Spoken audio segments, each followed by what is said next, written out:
wabarakatuh. Waalaikumsalam warahmatullahi wabarakatuh. Alhamdulillahirabbil alamin wassalatu wassalamu ala anbiya'i wal mursalin wa ala alihi wa sahbihi ajma'in. Rabbi shrah li sadri wa yassir li amri wahlul 'uqdatam min lisani yafqahu qawli. Amma ba'du. Yang terhormat Bapak Kapolres Ciamis, yang kami hormati Bapak Kapolres Ciamis, yang saya hormati para kabak, kasat, kasih, perwira staf, yang saya hormati rekan-rekan Bintara, ASN, yang saya hormati Pak Ustadz, Pak Dadang, ya dari Baribek, selamat datang Pak. Ya, mudah-mudahan Bapak kedepannya semakin dekat dengan Polres Ciamis Pak. Insyaallah. Jadi sebagai informasi awal Pak Dadang, kami setiap hari Kamis mengadakan acara Bin Rohtal dalam rangka membina rohani dan mental para personil kami di Polres maupun di lapangan, supaya kembali kepada akidah dan berperilaku yang baik dan benar sesuai ajaran agama dan sesuai dengan aturan hukum yang berlaku. Nah, Bapak lihat di sini bahwa kegiatan ini juga diikuti oleh Polsek jajaran dari 17 Polsek melalui virtual. Nah, jadi Bapak bisa dipantau sampai ke Lapok, Banjarsari, ya, sampai Panumbangan. Nah, jadi untuk itu rekan-rekan sekalian, untuk mempersingkat waktu, marilah kita dengar bersama tausiah dari Pak Ustadz. Tema yang akan diangkat ini, jadilah insan yang pandai bersyukur, ya, apa yang sudah diberikan nikmat dari Allah Subhanahu Wa Taala, karena syukur kepada nikmat akan menambah rezeki kita lagi dari Allah. Tetapi sebaliknya, yang tidak pandai bersyukur tinggal menunggu ajab. Nah, makanya rekan-rekan yang jadi polisi, pandailah bersyukur, ya, karena adik-adik kita yang kemarin daftar saja membludak, ternyata yang datang pertama kelompok pertama cuma 4 orang. Nah, sekarang pendidikan 15 orang. Ternyata jadi polisi itu susah, tetapi peminatnya banyak. Ya, walaupun di luar sana kita banyak dicaci maki, dihujat, ternyata banyak orang tuanya yang ingin mendaftarkan anaknya jadi polisi, tapi peluangnya sangat sempit sekali.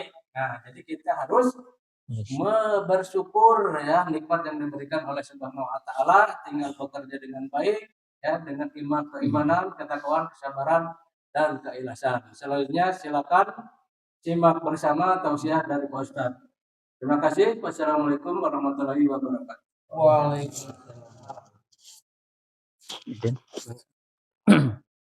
Assalamualaikum warahmatullahi wabarakatuh. Alhamdulillah, alhamdulillahil wahidil qahhar, al-malikil jabbar, wassalatu wassalamu ala nabiyil mukhtar wa alihi wa ashabihil akhyar. Wa ba'du fa ya ibadallah, usikum wa nafsi bi taqwallahi wa ta'atihi, faqad fazal muttaqun. Yang saya hormati Bapak Kapolres Ciamis dan juga Bapak Wakapolres Ciamis, kemudian para PJU Polres Ciamis. Yang saya hormati juga para Kapolsek jajaran Polres Ciamis, kemudian para perwira staf Polres, para brigadir ASN, PHL, dan Bapak Ibu yang hadir di Masjid Al-Hidayah Polres Ciamis ini, yang sama-sama saya hormati. Semoga semuanya senantiasa diberikan kesehatan lahir dan batin. Allahumma amin ya Allah ya rabbal alamin.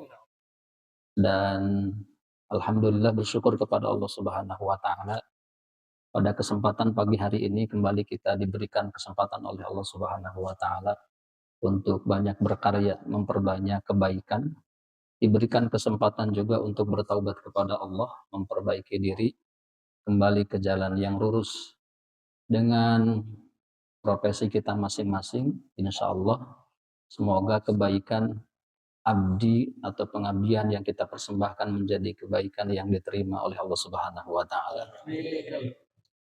Dan salawat salam semoga selamanya tercurah limpah kepada baginda Nabi Muhammad sallallahu alaihi wasallam yang dipuji oleh Allah karena akhlaknya. Innaka la'ala khuluqin azim. Jadi Nabi tidak dipuji dengan banyak hal lain. Di ayat Al-Qur'an kita bisa temukan ternyata Allah memuji Nabi adalah dengan akhlaknya. dan hanya Nabi Muhammad contoh dan sebaik-baik contoh yang perlu kita contoh sebagai umatnya. Semoga kita semua kelak bisa berkumpul bersamanya di surganya Allah Subhanahu wa taala. Amin ya Allah ya rabbal alamin. Bersyukur kepada Allah Subhanahu wa taala atas nikmatnya yang begitu banyak. Salah satunya hari ini kita bisa duduk di Baitullah, di masjid. Masjid ini sebaik-baik tempat kata Nabi di permukaan bumi ini. Dan kata Al-Imam Qatadah, sejatinya seorang yang beriman itu tidak absen di tiga tempat. Yang pertama adalah di masjidin yu'ammiru, yaitu di masjid untuk sama-sama memakmurkannya, mengisinya dengan memfungsikannya sebagai rumah Allah beribadah, berzikir, dan juga fungsi-fungsi yang lain. Yang kedua adalah di hajatin, di tempat kerja kita juga tidak absen. Kemudian sesekali juga fi baitin, di rumahnya, karena menjadi pincang tatkala misalnya kita di tempat kerja hadir tapi di masjid tidak pernah hadir. Begitupun akan sangat bahagia seumpama ya kita juga bisa harus berbagi waktu bersama keluarga di rumahnya masing-masing. Hadirin jamaah rahimakumullah, bersyukur kepada Allah Subhanahu wa taala atas limpahan nikmat yang begitu banyak. Yang segitu banyaknya sehingga Allah menantang walaupun mau dicoba dihitung gak akan kehitung. Tapi harus sering menghitung dalam arti mentafakurinya. Seumpama kita jarang berpikir kaitan dengan nikmat yang diberikan Allah, mungkin kita akan menjadi pribadi yang tidak bersyukur. Coba kata ulama, kalau ingin tahu sebegitu banyaknya nikmat Allah, sejenak pejamkan mata dan berpikirlah apa kira-kira nikmat yang diberikan Allah. Sangat dan begitu banyak. Dan salah satu nikmat itu adalah nikmat kesehatan. Dan kesehatan ini adalah satu dari dua nikmat yang diwanti-wanti oleh Rasulullah SAW. Hati-hati dengan dua nikmat ini. Banyak orang yang tertipu, magbunun fihi makatsirun minan nas, merasa bahwa itu adalah bukan sebuah nikmat yang besar. Sering mungkin kita diberikan penawaran, seumpama ada dua pilihan Pak, Bu. Ada dua pilihan. Antara sehat misalnya dan uang. Kira-kira ada dua pilihan ya. Seumpama kita bisa meraih dua-duanya, maka apa yang kita pilih? Tentu kesehatan. Sehingga kata Al-Imam Mutawalli Sya'rawi, ahli tafsir dari Mesir, mengatakan, derajat nikmat itu kalau di kelas-kelas ada banyak. Ada yang paling rendah, ada yang paling atas, kemudian ada yang paling afdol, kemudian ada yang kesempurnaan, puncak kesempurnaan nikmat. Dan yang paling rendah itu harta benda. Kemudian di atasnya adalah kesehatan. Jadi kesehatan ini di atas harta benda. Buktinya orang akan berjuang meraih sehat walaupun uangnya harus habis. Dan orang tidak akan memilih banyak uang walaupun sakit sehingga tidak berobat. Orang kalau sakit pasti dia akan korbanin uang, kalau perlu semuanya, yang penting bisa sehat. Itu membuktikan bahwa sehat itu di atas uang. Dan hadirin jamaah rahimakumullah, kesehatan dalam Islam mencakup tentunya dua sisi lahir dan juga batin, rohani dan juga jasmani. Karena Islam ini sangat menghormati sebagai agama fitrah dua sisi itu, yaitu lahirnya dan batinnya. Semuanya harus sehat, dipastikan sehat. Tapi seumpama mungkin sesekali Allah kasih sakit fisiknya, yang penting batinnya harus tetap sehat. Karena bagi orang beriman, urusan sakit dan sehat kaitan dengan lahir itu gak ada masalah. Karena harus diterima bahwa takdir Allah tidak selamanya sehat kan. Sesekali mungkin akan diberikan ujian kesakitan atau rasa sakit.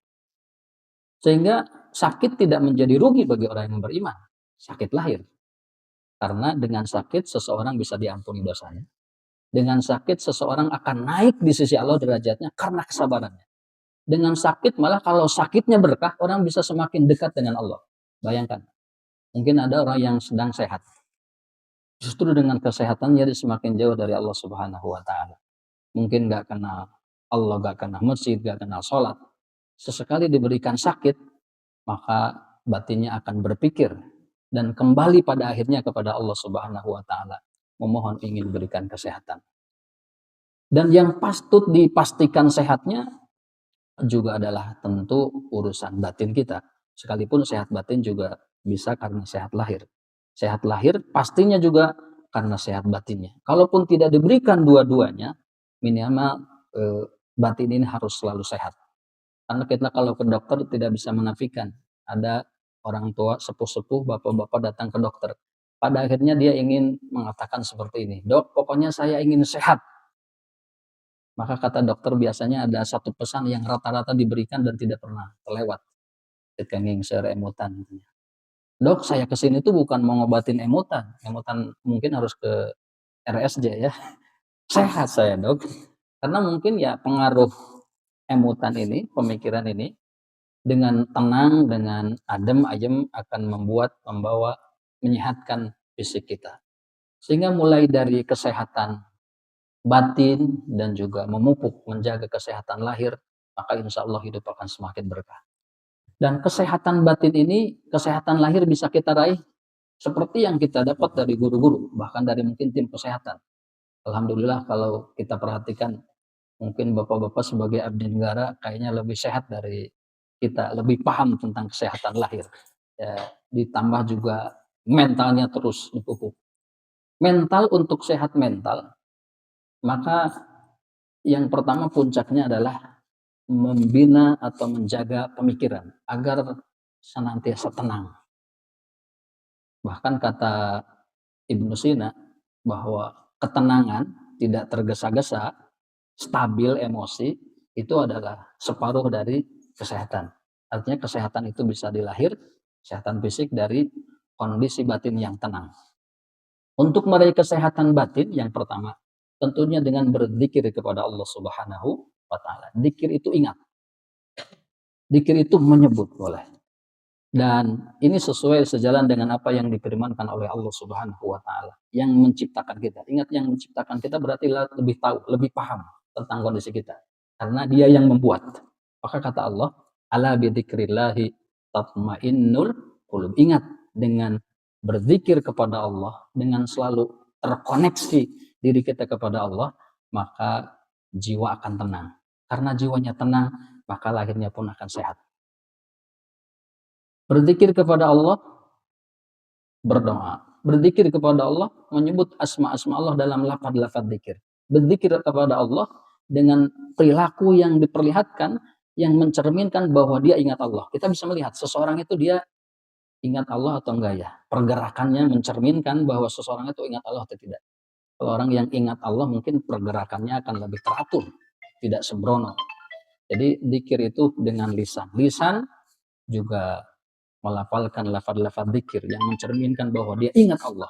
Kemudian batinnya juga terkoneksi, hatinya tidak kehilangan Allah.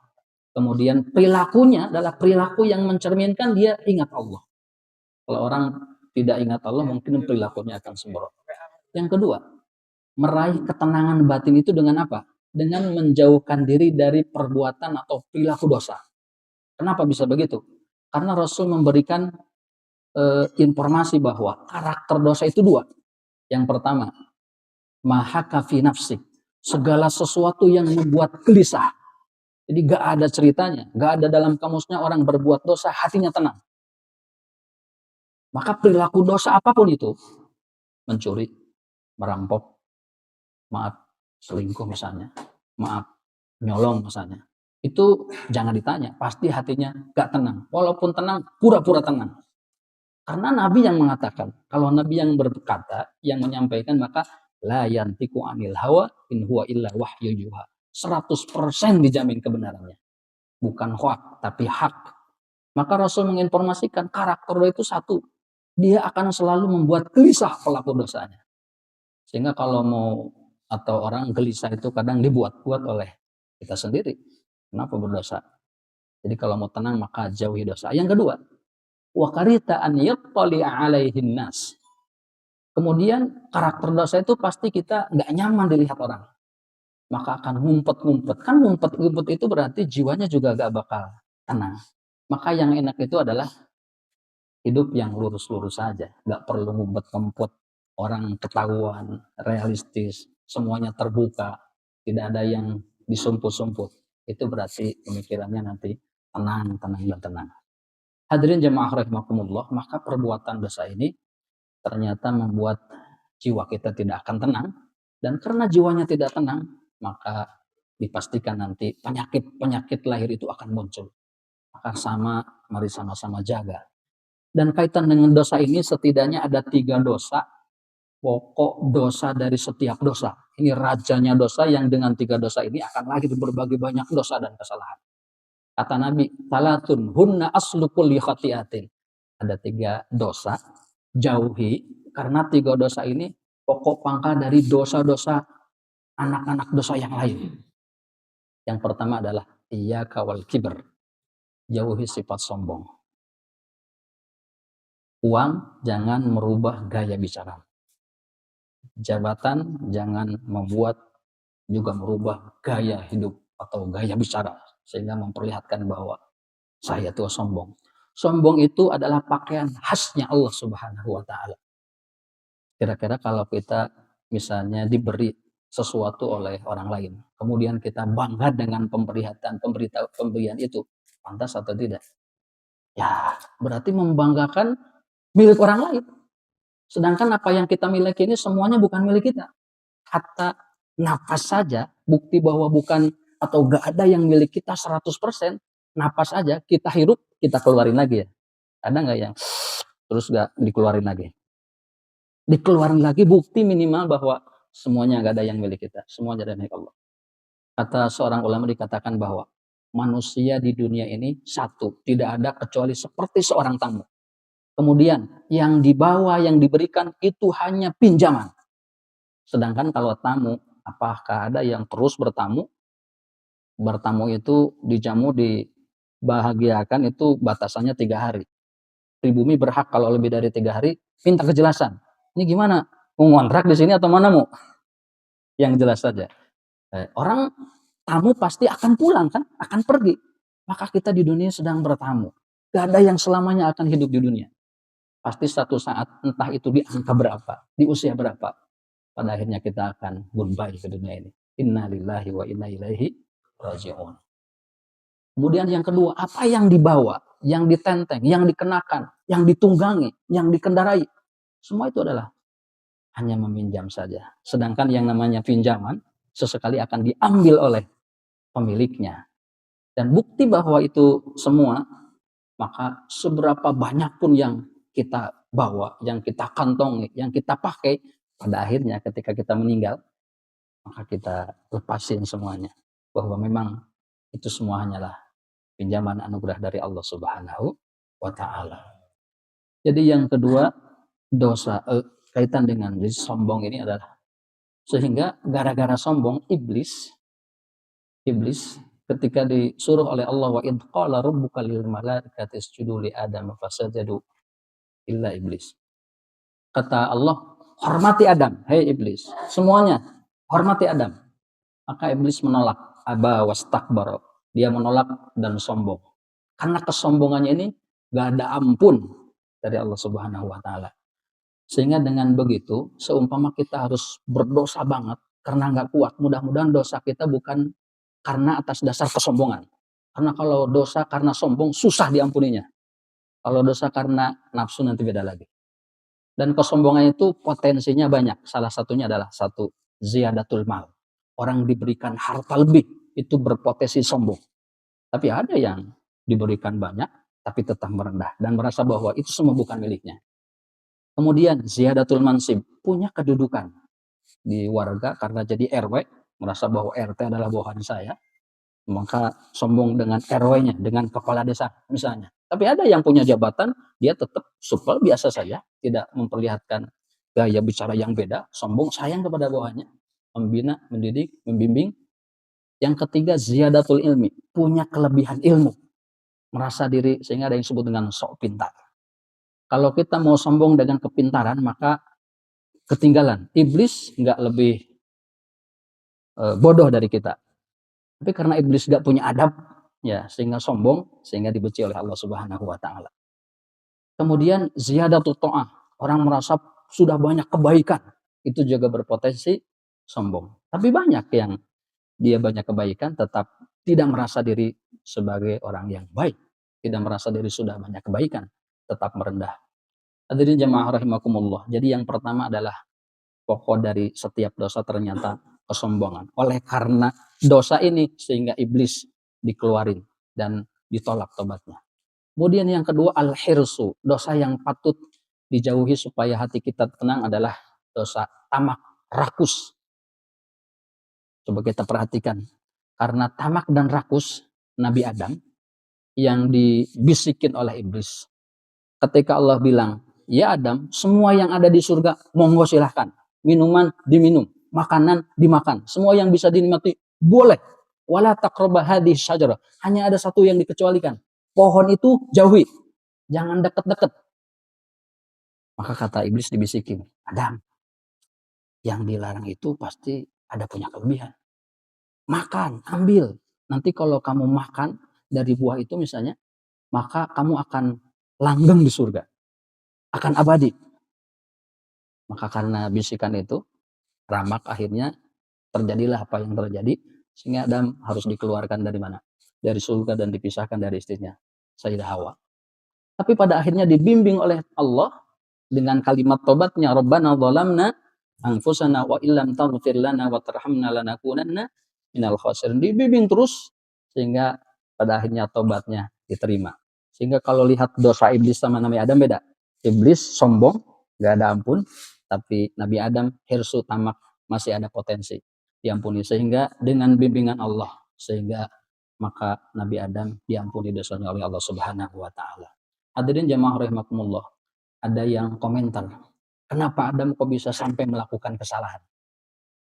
Maka ahli tafsir mengatakan bahwa Nabi Adam sempat menjawab, karena iblisnya sampai susumpahan demi Allah. Saya kira kalau orang sudah susumpahan demi Allah itu nggak ada yang melanggar. Ternyata sumpahnya palsu. Nah, sehingga oleh Allah sendiri dibimbing cara tobatnya. Nah, baik, rakus tamak. Subhanallah. Dan ini rakus tamak itu kan lahirnya mungkin karena tidak bersyukur ya. Coba kalau kita bersyukur. Berangkat dari rakus tamak orang mungkin bisa ingin memiliki segalanya, semuanya. Sehingga hidupnya akan stres. Padahal sudahlah di dunia ini santai saja. Jangan dibawa stres. Jangan punya ambisi ingin memiliki semuanya, segalanya. Toh pada akhirnya kita akan sadar bahwa dengan punya segala sesuatu, dengan memiliki semuanya pun, kita tidak akan pernah merasakan cukup. Karena hanya dari Allah lah perasaan cukup itu diberikan. Jadi yang mencukupi itu bukan karena kita punya segala sesuatu. Tapi yang mencukupkan itu adalah Allah Subhanahu wa ta'ala. Wa kafa billahi hasiba. Sehingga kita bisa melihat, kok kenapa ada orang yang mungkin ekonominya di bawah kita, sudah terbiasa dengan sebulan itu hanya mungkin beberapa ratus ribu, tapi dia tetap hidup. Bahkan dia seperti bahagia. Ya karena, tapi ketika melihat orang misalnya yang di bawah, di atas dia, kok seperti kekurangan terus. Itu menunjukkan bahwa kecukupan itu bukan karena kita punya segala sesuatu, tapi kecukupan itu hanya anugerah dari Allah Subhanahu wa ta'ala bagi orang-orang yang dikehendaki.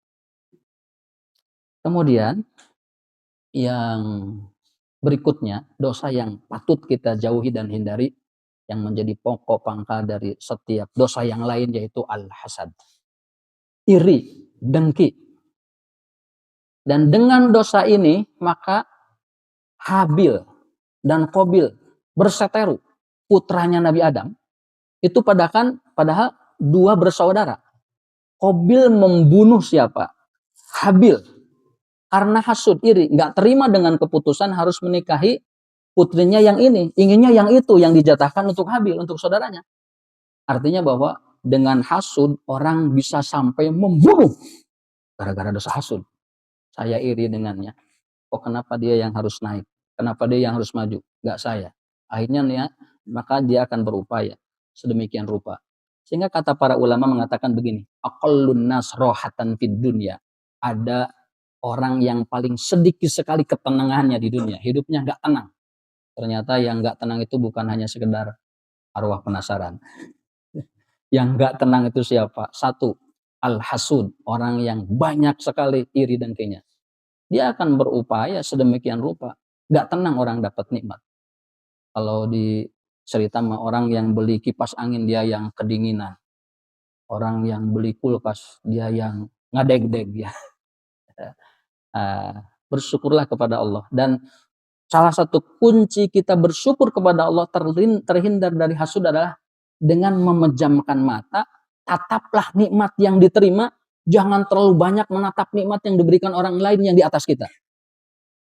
Artinya menundukkan pandangan itu bukan sekedar dari dada dan bujal perempuan ya. Jadi menundukkan mata itu juga termasuk dari nikmat-nikmat orang yang di atas kita dari sisi harta. Kalau mau lihat orang lain, lihatlah yang di bawah kita, kata Rasul. Karena kalau lihat orang yang di bawah kita, misalnya dari sisi ekonominya, maka akan terlahir kita menjadi pribadi-pribadi yang semakin bersyukur.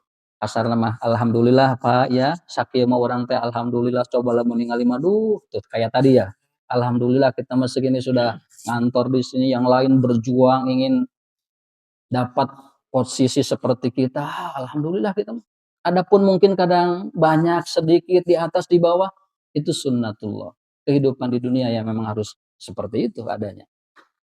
Jadi rasakan bahwa ternyata di dalam diri kita itu banyak nikmat. Dan dengan begitu maka akan bersyukur alhamdulillah. Tapi kalau lihat orang di atas kita terus, maka yang ditakutkan itu yang pertama, kita akan merasa diri paling sengsara di dunia ini. Siga irahanya batur siga urang, kebalik tawa. Urang siga batur. Ya. Ke urang kieu-kieu wae teh baheula. Itu gara-gara lihat. Yang kedua, hasud yang paling bahaya tuh hasud. Hasud itu apa sih?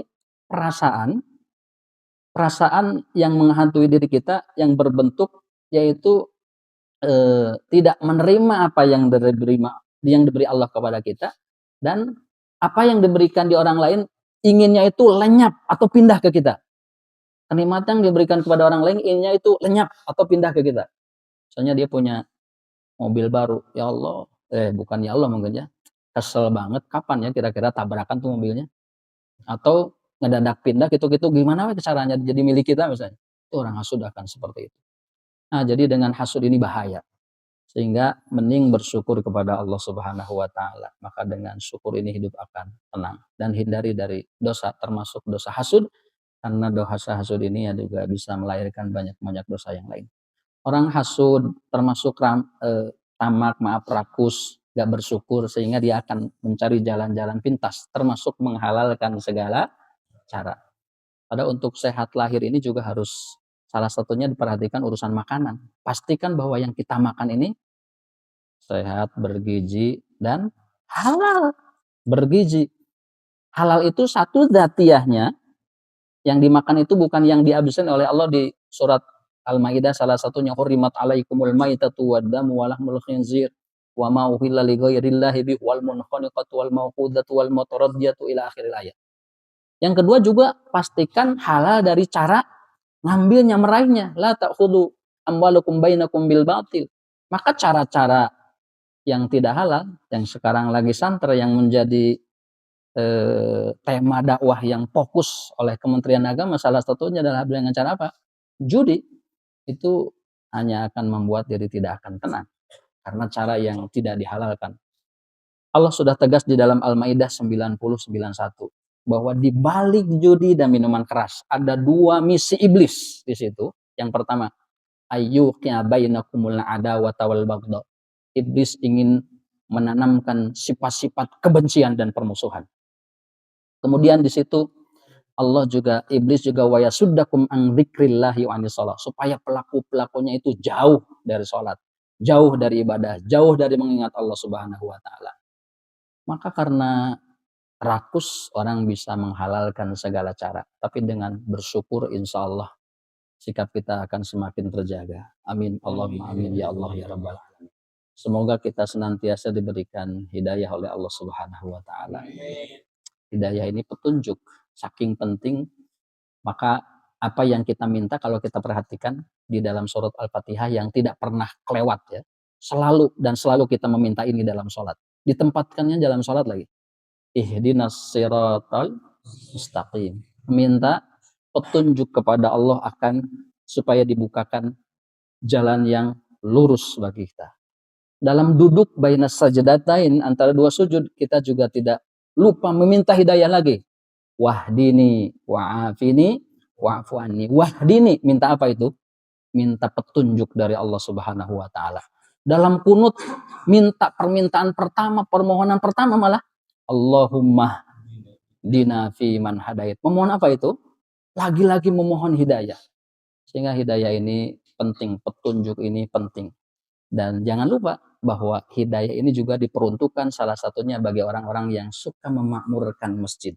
Kata Allah di dalam surat At-Taubah ayat 18, "Innama ya'muru masajidallahi man amana billahi wal yaumil akhir wa aqamas shalah wa ataz zakah wa lam yakhsha illallah." Ini akhirnya, "Fa'asa ulaika ayyakunu minal muhtadin." Bahwa orang yang mau memakmurkan masjid bukan orang yang sembarangan, dia orang yang punya iman dalam diri. Kita hadir di sini nggak ada motivasi lain, karena memang kita ya sebagai orang beriman merasa. Kemudian orang yang suka mendirikan sholat, menunaikan zakat, tidak takut kecuali hanya kepada Allah, mereka itulah orang-orang yang disiapkan hidayah oleh Allah Subhanahu wa taala. Maka datanglah ke masjid, raihlah hidayah sebanyak-banyaknya. Salah satunya hidayah ditawarkan bagi orang yang suka memakmurkan masjid, insya Allah. Semoga bermanfaat yang disampaikan. Terlebih bagi saya pribadi sebelum bapak-bapak yang menikmati kemanfaatan itu. Dan semoga dengan hadir di majelis di masjid ini di pagi ini menjadi sebab wasilah kita semua ditambah-tambah hidayah oleh Allah Subhanahu wa taala dan bisa istiqomah dalam kebaikan. Allahumma amin ya Allah ya rabbal alamin.